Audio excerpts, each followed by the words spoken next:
नमस्कार मित्रांनो, मी सावित्रीबाई ज्योतिराव फुले या मालिकेच्या 23 जानेवारीच्या भागामध्ये मित्रांनो, आता हे तिघे सुद्धा म्हणजे दादा, ज्योती आणि सगुणाक्का हे तिघे सुद्धा आता नायगावला चाललेले असतात. तर तेव्हा दादा विचारतात, "अक्का, हे लई लांब आहे जणू देवा." तर सगुणाक्का सांगते, "अरे दादा, नीरा नदी ओलांडली ना की लगेच शिरवळ आणि मग कोसावरती नायगाव." तर तेव्हा दादा म्हणतात, "बरं बरं ठीक आहे." आणि अक्काला विचारतात, "आणि तो नेवसे पाटील भला माणूस आहे ना देवा?" तर सगुणाका म्हणते, "नाही, नाही, माणसं माणुसकीमधली आहेत आणि पोरगी तर एवढी चुणचुणीत, झेंडूच्या फुलासारखी एकदम टवटवीत आहे." असं ते एकदम आनंदाने सांगत असते. तर तेव्हा दादा विचारतात, "पण त्यांचा होकार आहे नव्हं?" तर तेव्हा सगुणाक्का म्हणते, "अरे पण नकार का देतील? आता पोरीचा बाप आहे म्हटल्यानंतर एवढी तर चौकशी करणारच. पण मला एक गोष्ट सांग, आपल्या ज्योतीला कोण नाही म्हणल? एवढं शांत आणि शहाणं बाळ आहे." असं ती बोलत असते आणि तेव्हा ज्योती तर त्या बैलगाडीच्या मागे मागे चालत चालत येत असतो. तर तेव्हा दादा म्हणतात, "तसं नाही, डोसक्यावर एकदा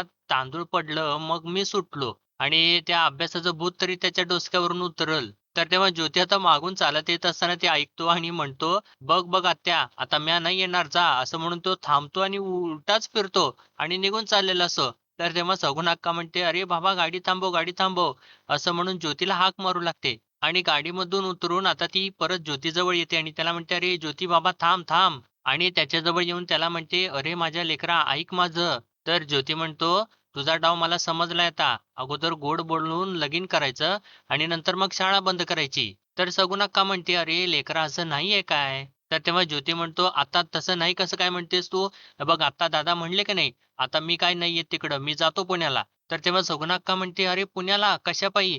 अरे तुझा माझ्यावरती विश्वास नाही का? आणि मी अरे हे कुणासाठी करते हे सगळं?" तर तेव्हा ज्योती म्हणतो, "ते काय मला सांगू नकोस. म्या जातो आता." तर तेव्हा सगुणाक्का म्हणते, "अरे माझं असं करू नकोस." तर इतक्यातच आता दादा इकडून बैलगाडीमधून खाली उतरतात आणि ते सुद्धा आता चिडतात आणि म्हणतात, "अगं ये सगुणा, जातोय तर जाऊ दे की त्याला. कशापायी तू मिंत्यावारी करत बसल्यास त्याला?" आणि ज्योतीला म्हणतात, "ए जा बाबा, जा तू जा." आणि सगुणाक्काला म्हणतो, तू चल गाडीमध्ये बस." तर तेव्हा सगुणाक्का त्यांना म्हणते, की "अरे दादा तू गप बस, मी बोलते ना त्याच्याशी." तर तेव्हा दादा म्हणतात, "आता पोरगं असं वागायला लागलं म्हटल्यानंतर जीट तर येणारच की. केवढा मोठा झालाय, भलं बोरं कळतंय का त्याला? तू चल बरं." तर तेव्हा सगुण अक्का परत त्याला म्हणते, "अरे दादा तू जा ना, गप बस ना गाडीमध्ये, मी आलेच." आणि ज्योतीला तर समजावून सांगू लागते. म्हणते, "अरे ज्योती असं करू नको. मी तुला शब्द दिलाय की नाही, मग माझ्यावरती सोड बरं." तर तेव्हा ज्योती म्हणतो, "माझं पुस्तक फाडलं यांनी, पुड्या बांधल्या त्याच्या, मित्रासनी सुद्धा हाकलून दिलं." असं म्हणून तो रडूच लागतो. तर तेव्हा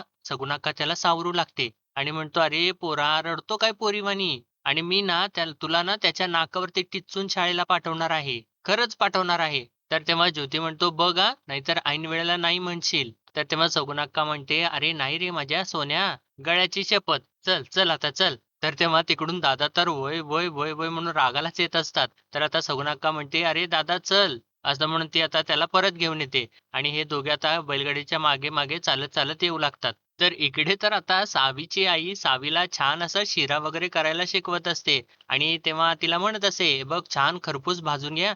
तर तेव्हा सावी म्हणते, "अगं आई बघ ना किती छान मस्त घमघमाट सुटलाय." तर त्यानंतर सावीची आई अक्काकडे जाते आणि तिला विचारते, "वंस काय अंदाज आहे तुमचा?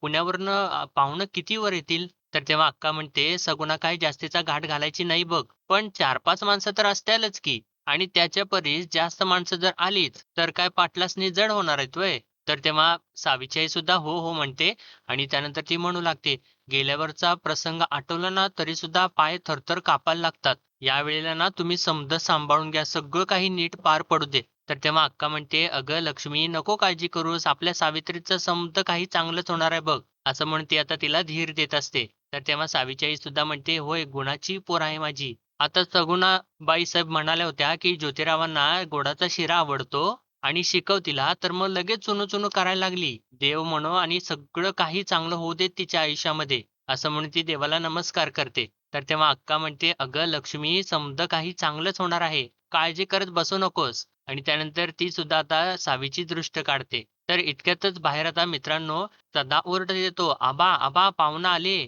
आणि तेव्हा आता हे सगळे काही इकडे पोहोचतात वाड्यामध्ये आणि तेव्हा पाटील सुद्धा बाहेर येतात. पण आता ते आल्यानंतर पाटील तर थोडंसं शंकेनेच त्या ज्योतीकडे बघत असतात. कारण महात्माने पाटलांना सगळं काही सांगितलेलं असतं. त्यावरूनच त्यांनी सगळा अंदाज बांधून आता ते ज्योतीकडे शंकेने बघत असतात. तर तेव्हा आता हे बैलगाडीमधून उतरून सर्वजण पुढे येतात. तर तेव्हा दादा पाटलांना "राम देवा" असं म्हणतात. तर तेव्हा पाटील सुद्धा थोडंसं नाराज असतात आणि इकडे हे हे तर दादा वगैरे सगळे खुश असतात. पण पाटील नाराज असतात आणि ते म्हणतात तरीसुद्धा "राम." तर तेव्हा आता महात्मा तर ज्योतीकडेच बघत असतो आणि त्याला बघितल्यानंतर याला धक्का बसलेला असतो.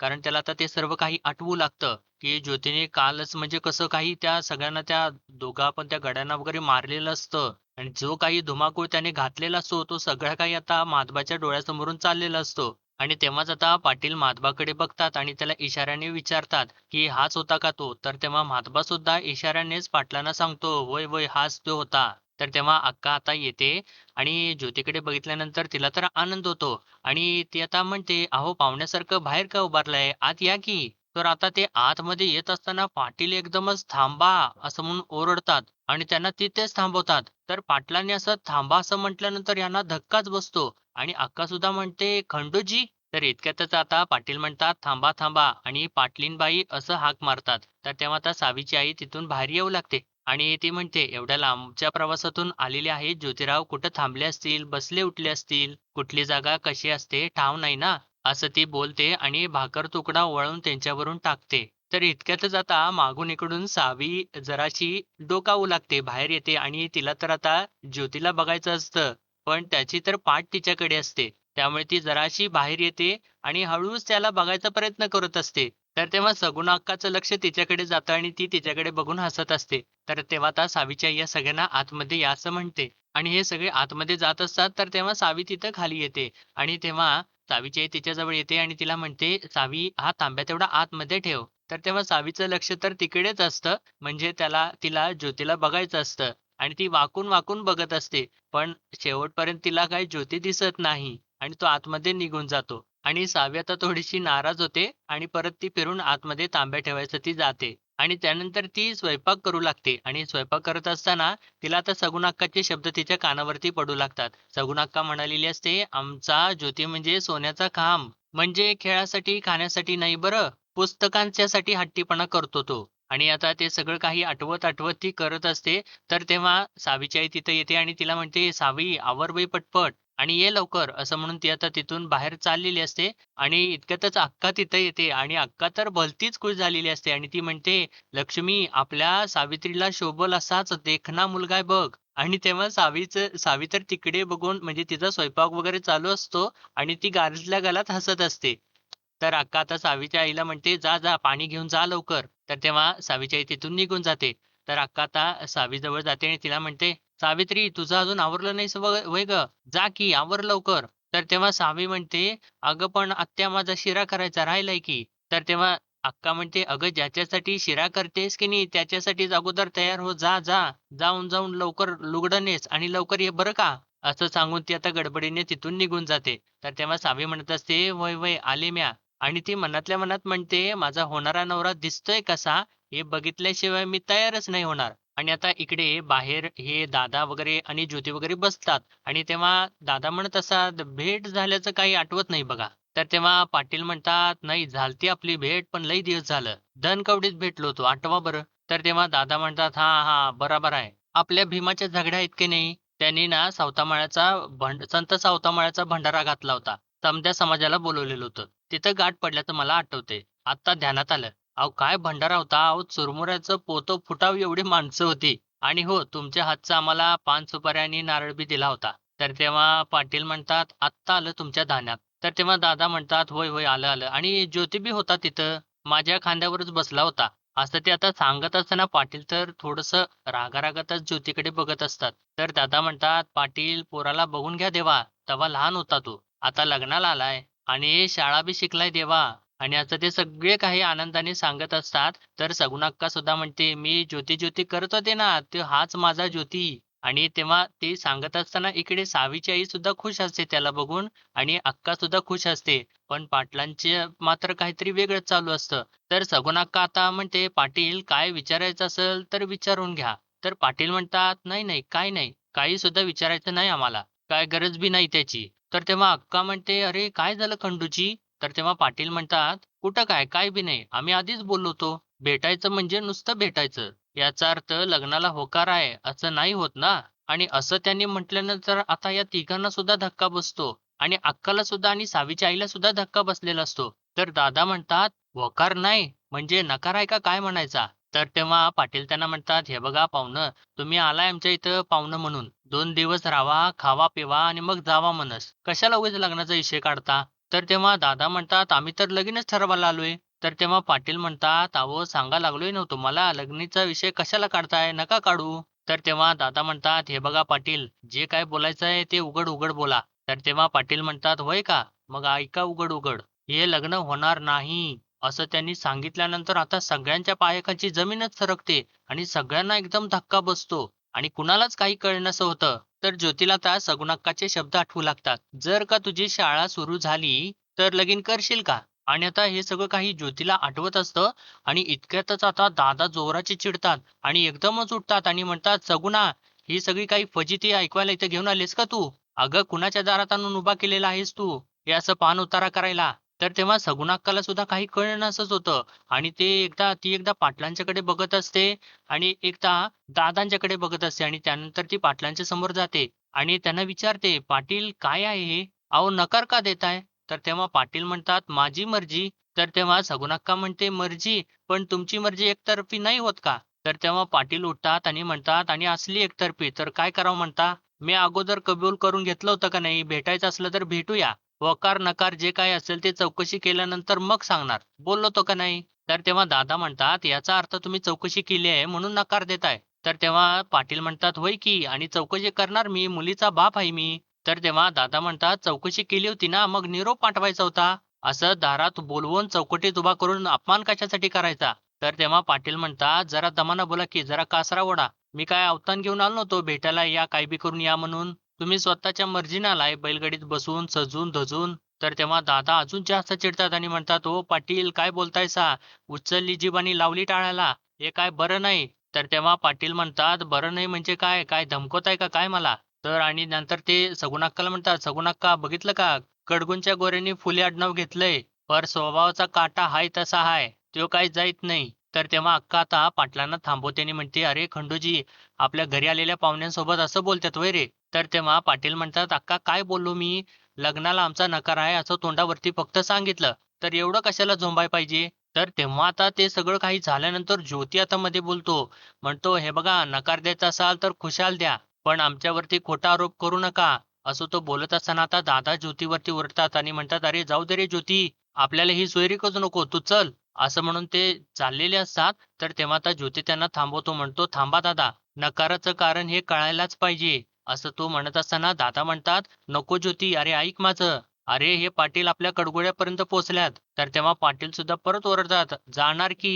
तेंड्याचा हिरवा पाला बळगून मी ओरडणारा नव मी. मी मुळापत्तर जाणार. आणि सांगू का आता तोंडावर तुमच्या, ह्यो तुमचा लेक." असं त्याच्याकडे बोट करूनच बोलतात आणि म्हणतात, "पुण्याच्या रस्त्यावरती दिवसाढवळ्या गुंडकरी करतोय, हाणामारी करतोय." आणि असं त्यांनी सांगितल्यानंतर आता दादांना सुद्धा धक्का बसतो आणि इकडे सगून अक्काला सुद्धा धक्का बसतो. आणि पाटील पुढे सांगतात, "माझ्या माणसानं स्वतःच्या डोळ्यानं बघितलेलं आहे आणि असल्या मवाली गुंडाला माझी लेक देऊ म्हणताय?" तर तेव्हा दादा अजून चिडतात, कारण त्यांना तर ज्योतीवरती पूर्ण विश्वास असतो आणि ते म्हणतात, "नको तुमची पोरगी. चल गं सगून अक्का, चल, चल." असं म्हणून ते आता बाहेरच निघून जातात आणि तेव्हा सगून अक्का सुद्धा त्यांच्या मागे-मागे जाते आणि त्यानंतर आता पाटील अक्काला म्हणतात, "हे साजरं स्थळ आणलायसा." आणि ज्योती तिथेच उभा असतो आणि तो तर आता एकदम विचारात पडलेला असतो. तर इकडे आता सगुण अक्का बाहेर येते आणि दादांना थांबवते आणि म्हणते, "अरे दादा थांब, थांब ना दादा." तर तेव्हा दादा खूप चिडलेले असतात आणि म्हणतात, "कशाला थांबायचं?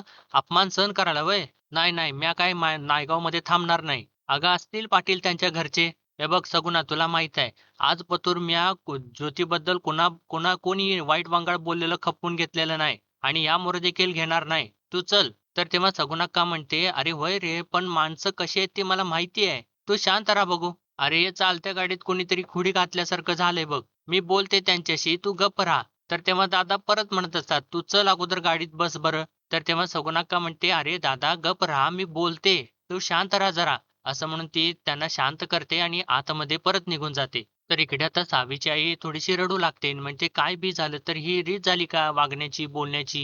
वंच मला यांचं वागणं नाही पटलं. तर तेव्हा अक्का सुद्धा म्हणत असते, "हे बघ लक्ष्मी, मला बी पटलेलं नाही आणि आता त्याला काय कळालंय ते देवालाच ठाऊक." तर सावीची आई म्हणते, "काय बी कळालेलं असलं ना, तरी सुद्धा दारात आलेल्या पाहुण्याचा असा पाणउतारा करतात व्हय? आपली मुलीची बाजू आपण पडतं घ्यायला पाहिजे. पण नाही, काय लिवलंय माझ्या पोरीच्या नशिबात देवालाच ठाऊक. लग्न जोडतंय, मोडतंय, परत जोडतंय, परत मोडतंय. नुसता खेळ चाललाय माझ्या पोरीच्या लग्नाचा." असं म्हणून ती आता जोराने रडू लागते. तर अक्का म्हणते, "लक्ष्मी, मी समजावते त्याला हां." तर आता सावीची आई रडत असलेली बघून सावी तिथं येते आणि आई अशी हाक मारून तिच्याजवळ जाते आणि तिला म्हणते, "आई गप गं, रडू नकोस." असं म्हणून तिचे डोळे पुसते आणि म्हणते, "बघ, मग मला बी रडू येईल." तेव्हा सावीची आई तिला आपल्या जवळ घेते आणि म्हणते, "बाळ माझी, आलेला पाहुणा येतो काय, भांडतो काय आणि निघून काय जातो? काय करावं काय बी कळेना बघ मला." तर तेव्हा सावी म्हणते, "आई, पण आबा उगाच बोलायचे नाहीत. ते समद्यांचं न्याय करतात. इथं बी न्याय होईलच." आणि म्हणते, "आई मी आलेच." असं म्हणून ती आता बाहेर जाते. तर सावीची आई खूप रडत असते. तर अक्का तिला म्हणते, "लक्ष्मी, अगं असं टिपं गाळत बसू नकोस. अगं लढायचं असते, जरा खंबीर व्हायला शिक की. हे बघ काय करायचं ते ते म्या बघते. डोळं पुस बरं." तर इकडे आता ज्योती बाहेर येतो आणि दादांना तो बोलत असतो. तर तेव्हा दादा तर खूप चिडलेलेच असतात अजून. म्हणतात, "ज्योती चल आणि सगुणाला पण बाहेर बोलव आणि बसायला सांग." तर तेव्हा ज्योती म्हणतो, "अहो दादा ऐका तर माझं." तर तेव्हा दादा त्याला म्हणतात, "अरे कशाला उगाच चराट वळत बसलाय? हे बघ ज्योती, मी तुला वाटेल ते बोलेन, वाटेल तसा वागेन तुझ्याशी. पण तुझ्यावर दुसऱ्या कोणी बोट ठेवलेलं मला चालणार नाही. असेल पाटील त्याच्या घरचा, पण त्यांनी तुझ्याबद्दल वाईट साईट बोललेलं मला चालणार नाही. नाहीतर म्या बी दावीन. माझ्या अंगात बी कडगुंच्या गोऱ्यांचं रगात आहे. तू सगुणा बोलव तिला, उशीर होतोय तिला बोलव तू." "अरे बोलव तिला," असं ते म्हणत असतात. पण ज्योती तर मात्र शांतच असतो. आणि इकडे आतमध्ये आता पाटील सुद्धा खूप रागाला आलेले असतात आणि इतक्यातच आता सावी तिथं येते आणि आबा अशी हाक मारते आणि ती येऊन विचारते, "आबा एवढं काय झालं? तुम्ही का चिडले त्या पाहुण्यांच्या वरती?" तर तेव्हा पाटील म्हणतात, "तुला नाही उमगायचं लेका, तू जा इथं, तू नको पडू इथे आत." तर तेव्हा सावी म्हणते, "पण आबा सगून आऊ तर?"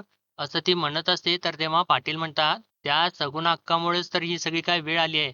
तिनंच तर गोड गोड बोलून फसवलं मला." तर सावी विचारते, "फसवलं?" तर पाटील म्हणतात, "तर काय, काय-काय सांगत होती, माझा ज्योती असा, माझा ज्योती तसा, असं खानदान आणि अशी माणसं, लबाडीत सगळी आणि जो येतोय तो मलाच फसवायला निघालाय. अगं ते पोरगी तर सावी म्हण गुंड आहे, हुमदांडगा आहे ती, हाणामारी करते." तर तेव्हा सावी विचारते, "पण आबा तुम्हासनी कसं समजलं? तुम्ही तर गावातच होता ना?" तर तेव्हा पाटील सांगतात, "सावी, तो आपला म्हातबा गेलता पुण्यापतर, त्यानं खबर काढून आणली ही." तर तेव्हा सावी म्हणते, "आबा एक विचारू का?" तर तेव्हा पाटील म्हणतात, "काय गं?" तर सावी म्हणते, "आबा, म्या जेव्हा-जेव्हा तुम्हाला चावडीवरती न्याय करताना बघितलं, तेव्हा तुम्ही दोघांचंही ऐकता. मग इथं काय एकाचंच ऐकताय?" तर पाटील विचारतात, "म्हणजे काय?" तर तेव्हा सावी म्हणते, "आबा, पाहुणं पुण्यावरून आलेत. त्यांचं ऐकून घ्या. तुम्ही जसं चावडीवरती न्याय करता, तसं करा. जे ऐकलंय ना त्याचा पडताळा घ्या. तुम्हीच तर म्हणता ना, की समोरच्याला बोलू द्यायचं, त्यांना त्यांची बाजू मांडू द्यायची, तसं." आणि असं तिने बोलल्यानंतर आता पाटलांच्या डोक्यामध्ये थोडासा प्रकाश पडतो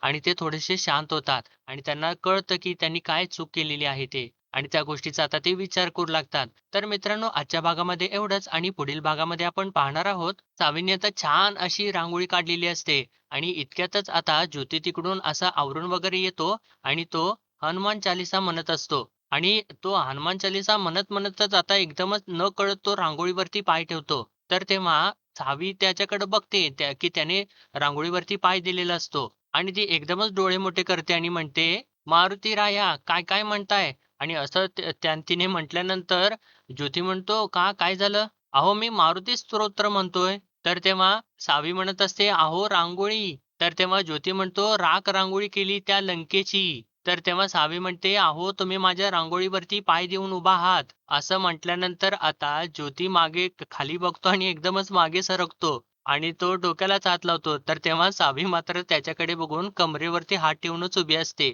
तर मित्रांनो आजचा असा हा सुंदर भाग कसा वाटला कमेंट सेक्शनमध्ये जरूरच कळवा आणि असेच डेली अपडेट पाहण्यासाठी आपल्या चॅनलला सबस्क्राईब करा.